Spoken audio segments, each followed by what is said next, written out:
Broadcasting from the studios of WKEN, where every day it's the weekend. It's the Ken Calvert Show with your host, Ken Calvert. Hi, everybody, and welcome to the cozy studios, the highly sanitized studios of WKEN, where every day is the weekend, where we are in lockdown here at home like everybody else, shelter in place. Not quite yet. I'm here in Detroit, Michigan. Michigan has not declared that decree. I hereby decree that you shall not come out of your homes unless absolutely necessary. And that's a good thing that we can at least get out and do some shopping, and I need to get outside and just be with people, but I have to do that safe distance deal. Long story short, you see, this is why I've been away from the mic for so long, because I tend to, as my program directors used to say to me all the time, you know what? Keep it simple, stupid. Less is more. Don't talk so much. It's my podcast. I can talk as much as I want. I'm my own program director. For the first time in my life, I can take this microphone and say whatever I want. And here's what I was doing with the podcast before. I was spending way too much time editing, writing it all up, trying to make it sound perfect so that you would like the podcast and like me. And we were doing really, really well, and then all of a sudden I ran out of gas and I got distracted and other things came down the pike. In the meantime, I'm going to do this now and I'm going to freewheel it, okay? And just see what I can sort of put out there for you. Here's what I got. I got tons of stuff. But at the time, I didn't know what you might be interested in and what you would never, ever want to be listening to. But maybe right now, we've gotten to this point where we're just in need of new content, stuff that we've never tried before. So that's what I'm going to do, is I'm going to throw some things out there. I found something for you today, for example. I brought an accordion into work at WRIF, and I'm going to say that it had to be about 1988, 89. I was working with Bob Page, who did sports, and Lynn Woodison, who was my longtime partner in Detroit. I had a buddy that played the accordion, and I kept telling people on the air that I played accordion, and I got my friend to bring in the accordion, and we went through this whole show, an entire morning of it, as a matter of fact, where I was, being prompted to open up Big Buster, I call the accordion. How mature is that, eh? And I would take requests. So I found this on, of all things, cassettes. Remember those kids? Those of you my age, 68 years of age, okay? They were these great little items. They were really small. They were about the size of a wallet, maybe even smaller. Anyway, found a whole bag of cassettes, and sure enough, I found one labeled Big Buster. You're going to hear it here in just a couple of moments. And it's the quality is not the greatest, but it's pretty damn good, I got to say. I did my best to clean it up for you. And so I found all of this stuff. So these are old shows the way we did them back then, when morning radio was just starting to come into its own. Because, at one point in my career, you got to realize that morning radio was sort of the all-night drive of radio. All night radio back in the early 70s, late 60s, early 70s, I would just say the 70s. Morning radio was no big whoop. Middays, afternoons, now we're getting somewhere. 6 till 10 at night, oh, okay. As Tim Allen would say, Yeah, that was a big show. 10 to 2 at night, that was really a big show. And then the overnight show was for the midnight tokers and jokers, you know what I mean? Morning radio was sort of like that's when the rockers were sleeping. So morning radio, after all, you're getting up at 4 o'clock in the morning, 5 o'clock in the morning, and still beating it downtown to be at work at 6 o'clock in the morning. Morning radio evolved into what it is today, the most important day part on the radio. And I don't know how I got distracted, but I do, and that's why I'm going to do what I'm doing right now. I worked alongside Steve Dahl. I also worked alongside JJ and the Morning Crew, and you all have your morning show favorites in your town. That developed from the Godfathers like Howard Stern, like Steve Dahl. Naturally, Don Imus, WNBC, Don Imus. I'll tell you that story another time, okay? Anyway, morning radio was not that big a deal at the time. It eventually did evolve into the most important day part. We were allowed to do some things back in the late 80s, early 90s, that no one could do now, where you could open up the mic and actually roll for 2, 3, 4 minutes, if you will. And, God, that was an eternity when I left radio in 2016. You would never be allowed to do that. My God, the music is the hallmark of the radio station. Let the music do the talking, Ken. You talk too much. You ramble on forever and ever and ever. And I always thought that by doing morning radio the way I did it, I was being the guy that invited a couple of buddies over, and we sat in the kitchen and we popped the top on a brewski, and we, well, wait a minute, I actually have a prop right here. I can do it and you'd pop the top on a brewski and you'd say, cheers, guys, tink, tink, and then you'd, take a sip and start talking. And somebody would say, pull my finger, or tell a joke, and it's a good time. So I thought, man, if I can take that sort of an attitude to morning radio, then I can win with that. Well, I did, and fortunately, I did. I did. So I did, and then I didn't, and, what goes up must come down. So I wanted to go over a couple of things with you really quickly, if you don't mind. Where are you going? Well, you can obviously hit the off button and go listen to another podcast. But I want to go over some moments in my life that really, really stand out. JFK, November 22nd. These are moments that I remember exactly where I was when it occurred. JFK, November 22nd, 1963. I was in grade school, I want to say the 4th grade. We were sent home, and our parents were freaking out, but they had to kind of calm us down because we didn't know what was going on. But the President of the United States had been shot and killed. I remember playing with a couple of buddies 2 days later, November 24th, 1963. We were at Dave Martin's house. Dave Kelso was there. Dick Ferguson was there. Joe Young was there. All of my buddies, who still are my buddies, by the way. We're watching TV, and they bring out Lee Harvey Oswald. We knew the name as kids. He was the assassin, right? And on live TV as kids, we saw Lee Harvey Oswald get shot and killed by Jack Ruby.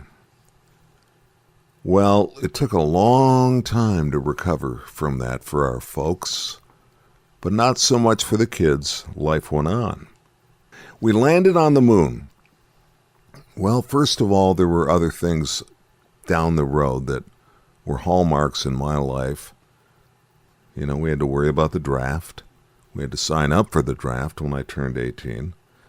But in 1969, that's when I knew that America could do anything. We landed on the moon, real time, live. Walter Cronkite, just blown away. I remember exactly where I was. I was in Bob Reese's home, on his parents' couch. We watched it live on TV, with a little help from our friends, if you know what I mean. The Challenger exploding on January 28, 1986. I was in the car wash at Jack's Car Wash. I don't know why I remember. I was working at WRIF. Karen Savelli came in, broke the news. The 60s featured a myriad of rock stars dying. I remember the day that Jimi Hendrix died. Arthur P. was on the air. Arthur Penhollow, baby, the guy that followed me on WRIF for so many years, he broke the news, and he had a really difficult time explaining to us that Jimi Hendrix was no longer with us. Janis Joplin, Brian Jones, there were so many. The cocktails that the rock stars were taking were not healthy cocktails. They weren't like the beers that we drank in the kitchen with our friends. The next thing I remember that really stood out in my life, there were so many, but I'm just going through the monsters, if you will. 1991, I was working at WLLZ at the time, and there was a guy that I worked with, and I forget his name, and damn, I don't know why, but he kept talking about the World Wide Web. And he kept saying, this is going to be everything, man. This is it. This is it. I thought the guy was a bit of a freak, but okay. I mean, I knew that the internet was starting to amp up and there was going to be something there. Oh boy, did it amp up, eh? Because then, all of a sudden, the year 2000, Y2K, everything was going to shut down. The water was going to shut down. The energy was going to shut down. We were going to be rendered useless, and we were all fixed on Australia, the first country to deal with 12 o'clock and the computer system having to... Nothing happened. We all got up, and we were all safe, and we all went about our lives. Then, we all know what happened. 9/11, September 11th, 2001. Those of you that are over 25 now, those of us that are over 30, remember exactly where we were. 9/11, September 11th, 2001. Some others real quickly. The power failure of August 14th and 15th, that just hit the Northeast. Those of us up and down the East Coast of America and parts of Canada as well. At first we thought it was another terrorist attack, but no, it was not. It was like a squirrel or a branch. Something knocked the entire grid off the system. Now what do I do? What do I do? There's no power. I'm starting to get too dramatic, aren't I? I apologize for that. 2008, we all know what happened then. The banks fail. And that was the last time that I think anybody really spent a whole lot of time worrying about what was going to happen next, 2008. Then all of a sudden, from nowhere, I mean absolutely nowhere, just a couple of months ago in January, we heard about this virus coming out of China. And we said, whoa, okay, well, that's something. That's going to be like another flu. That'll be next year's flu. That'll be, and then we thought, well, no, it could even be bigger. It could be SARS, could be Ebola. And there are a couple of others that I can't remember right now. I'm working off of no notes. I'm just going in the, what's inside my noggin right now. Long story short, this thing turned out to be a monster. We've never been here before, and I don't know where it's headed and how it's going to shake out. But I got nothing but confidence in all of us to do the right thing, look out for each other, and do whatever we can. As Monty Python, the guys would say, always look on the bright side of life. So I've been doing a lot of talking here, and I want to thank you again. A couple of quick things before I play the episode of Big Buster. I'm going to say it was like 1988, 89, okay? You'll hear some sports in there that will probably make no sense, but you'll get the idea. I think it rolls about 8 or 9 minutes. Ken Calvert, and welcome to the Ken Calvert Show podcast. Again, I suggest that we all get together, stay together, love one another. Right now. Right now. Right now. Those of you my age know exactly what I'm talking about when I do that. I want to commend my radio and television brothers and sisters for being so incredibly strong to get up and deliver the good news to us each and every day, along with some of the stuff that we don't necessarily want to hear about. But kudos, great job, thank you. Now, from here going forward, it's going to be a little more light and lively. I just need to do a little setup to what has forced me to get in front of this microphone and get bitty with it once again. So welcome to the Ken Calvert Show podcast. Y'all sit back, relax, and get ready to enjoy, hopefully, at least part of, if not all, of the episode we will call Big Buster. Okay, where did I leave Big Buster? Where did I leave that accordion? It's got to be over here somewhere. 7:05, and the news is brought to you by NBD. And joining us once again, let's all check in. You're going to be playing soon? Playing what? Your little number, your accordion, I guess you'd say. Hi, everybody. I'm Ken Calvert, and I'm feeling accordionly casual today. And Pleated. Yeah. I'll tell you what, on the other side of the news, I will open the case, allowing Big Buster to come out, and we'll tickle the ivories. Okay. So you have at it with the news, and I'll get ready with Big Buster.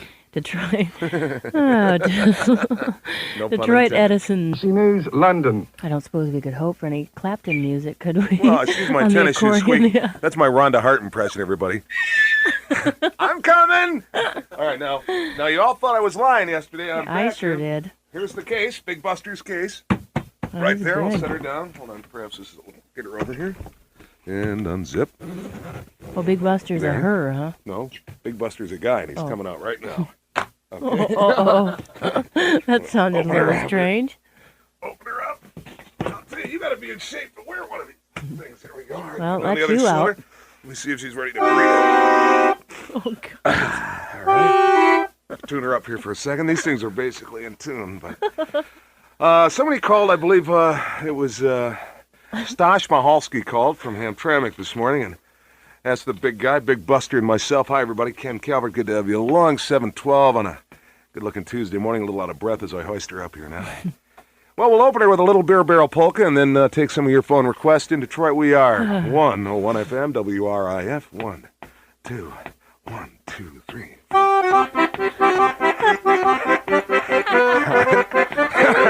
Oh, you're good. You're really good. 1, 2, 3.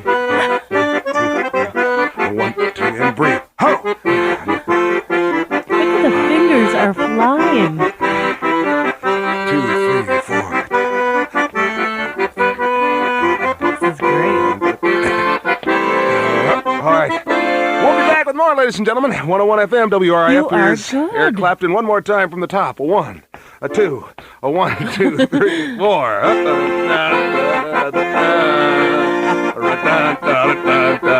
Here's Cream and Eric Clapton, 101 FM, WRIF. Button.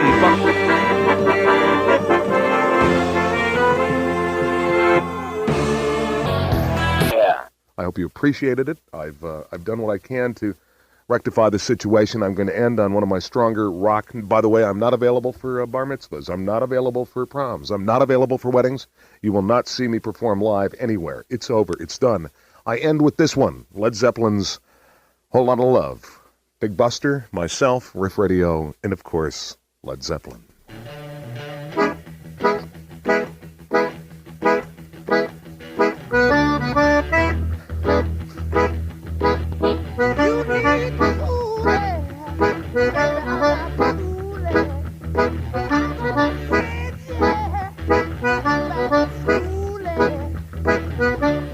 Way down inside, honey, you need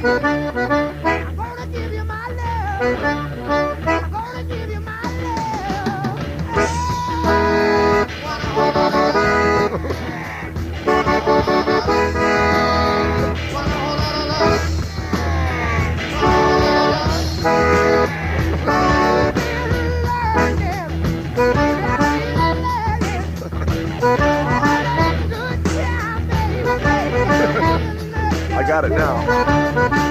Way, way down inside, honey, sweetheart. I'm gonna give you my love. I'm gonna give you my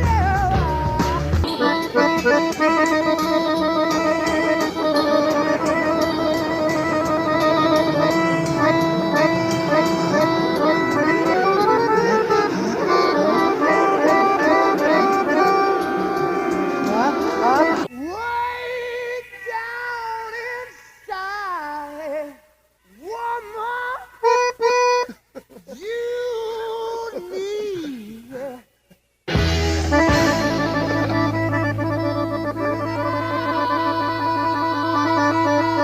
Let's wrap it up. Let's wrap it up. Here we go.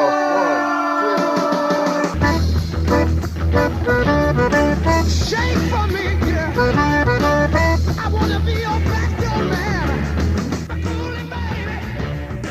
Keep it coolie, baby.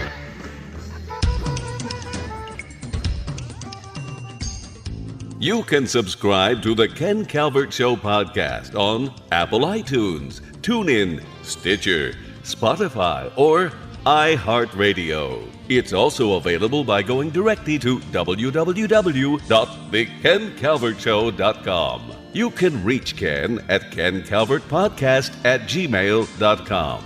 The preceding program is the property of Ken Calvert and may not be rebroadcast without the written permission of Ken Calvert.